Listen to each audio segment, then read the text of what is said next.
welcome to God's 5 Minutes with Pastor Ed Wilson. Reach him at gods5minutes@gmail.com. Now, here's Ed Wilson with God's 5 Minutes. Hello, friends. Remember that old Sunday school story describing how God parted the Red Sea so his people could escape the gall of Egyptian bondage and become the great Israelite nation that has been known to the centuries? It's found in the 14th chapter of Genesis. Here are a couple of the verses. And the angel of God, which went before the camp of Israel, removed and went behind them. And the pillar of the cloud went from before their face and stood behind them. And it came between the camp of the Egyptians and the camp of Israel.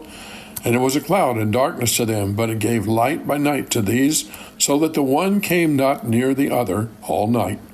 The huge body of Israelites, basically nothing but runaway slaves, were trapped with only the desert of the sea to shield them from the Egyptian army, charging toward them as fast as horses could pull chariots. There was nowhere to run. The horses under their dust cloud came into sight. The hoarse shouts of the officers could be heard ordering an attack. The whirling blades of the enemy seemed only moments from carving a bloody path through the helpless people. What was to be done? Probably Moses himself did not have that answer until the Lord provided it. The first thing needed was something to check the Egyptian advance and allow the Israelites time for a leisurely preparation for their all-night march. When an army has to ford a river in the face of hostile forces, the hazardous operation is possible only if a strong rear guard is left on the enemy's side to cover the passage. This is exactly what was done here. The pillar of fire and cloud, the symbol of the divine presence, passed from before the group to behind him. Its guidance wasn't needed. The only path it could take was through the sea. They needed no guide for that. What was needed was defense, and that is exactly what God's Spirit provided. His people's needs determine then, as they always do, the form of the help their God provides them. In the place where the need is sorest and where the form most required, there and that will God ever be to those who trust him. So between the two camps, Egyptian and Israelite, there stood a great column that night. On the one side it was brilliant, with its exciting flashes and illuminating rays, providing light and hope to God's chosen people. On the other side it was impenetrable darkness, a gloom so deep it shone not a glimmer of optimism to the forces sent to destroy innocent lives. We know God could have divinely transported his people that half-mile across the sea, rather than causing them to get there by their own power.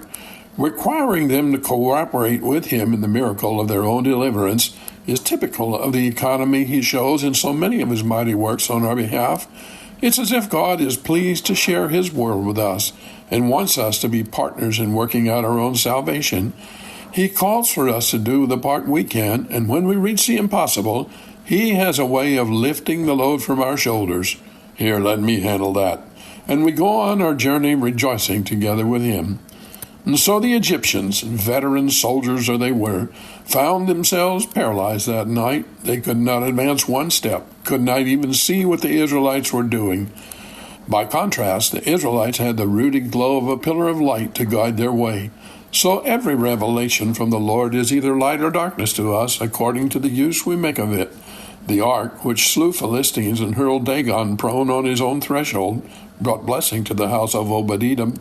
The Christ child, who was set for the fall of many, was also for the rising of many.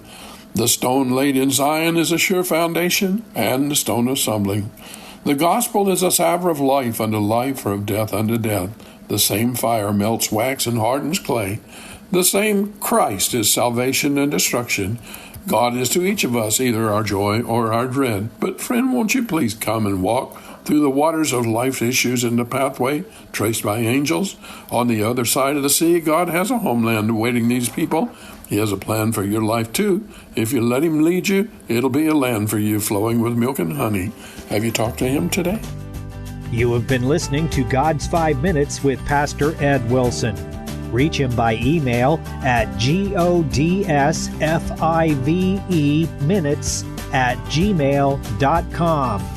Tune in next time to hear more encouraging thoughts from God's Word on God's 5 Minutes with Pastor Ed Wilson.